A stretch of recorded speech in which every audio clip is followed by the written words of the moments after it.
Hello guys.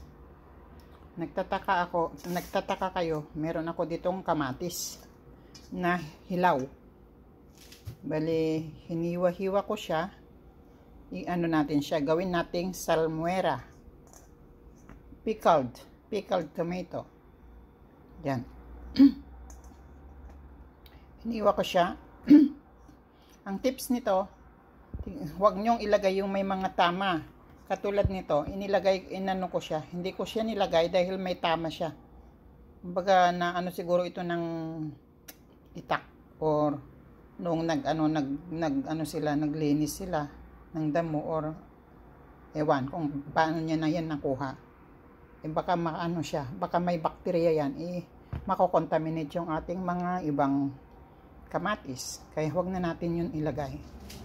Ngayon, meron ditong tubig na maalat. Tira ko yan sa paggawa ko ng egg salted. Ang ratio nito is 5 cup na tubig, 1.5 cup na na salt. And then ngayon, hindi ko siya sa tawag nito sa salted egg ko, hindi ko siya nilagyan ng ng tawag nito ng asukal. Ngayon nilagyan ko siya ng konting asukal para mabalance yung alat niya at saka asim nitong kamatis. O yan guys, ilalagay natin siya dito sa airtight na garapon para hindi siya close siya talaga.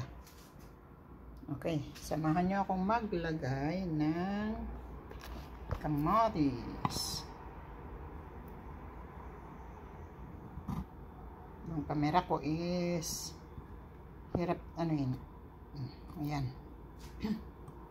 Unahin natin yung malalaki, parang ganyan,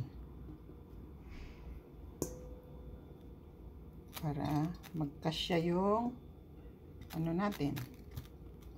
Yan. Itong kamatis is galing sa garden ng anak ko.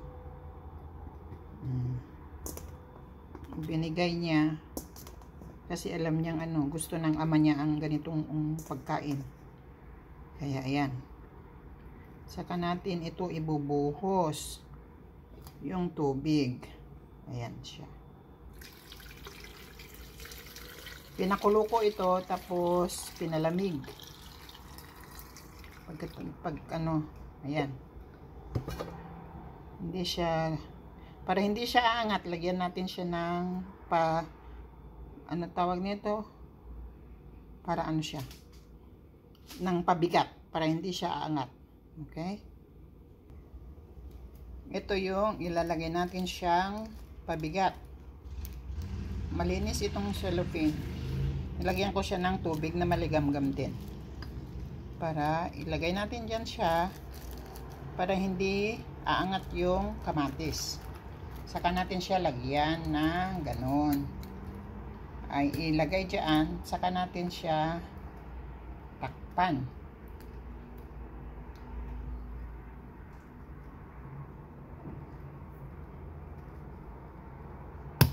Yun.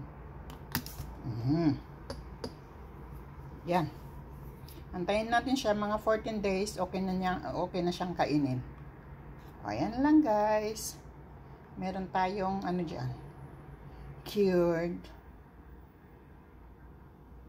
Ano ba yun? Pickled na tomato. Salmuera in Ilocano. Sa amin is salmuera. O yan, balikan natin siya after 14 days or 21 days, depende sa alat na gusto mo. Okay guys, thank you. Yung tubig niya is pinakuluan ko siya, nilagyan yung tubig, inano ko siya pinakuluan ko siya, saka ko pinalamig. May na yun, nilagay ko yung tubig, nilagay ko yung asin, saka ko pinakuluan. hinalo-halo ko para matunaw yung asin.